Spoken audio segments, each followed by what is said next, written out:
Welcome to Make Family History 7.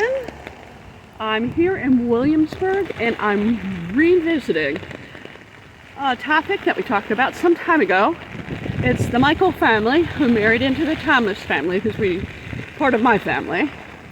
And due to some research of a very distant cousin, we found out that a drawing that was used to restore this building, which is the Wren building, the original building of the College of William and Mary, built in 1695, was what was used to restore this building in 1930.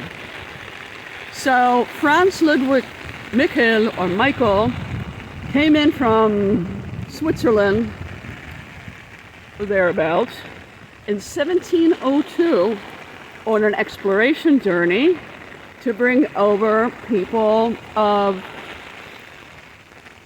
a different religious persuasion than what was practiced in that part of Europe at the time. While he was coming through, he drew a picture of this particular building, the Wren building, and it's in a book that my cousin has published. And today we can enjoy a very good restoration of this building thanks to Franz Ludwig Michel and also Peter Michael, who wrote the book. You guys have a good day. I'm getting soaking, wringing wet.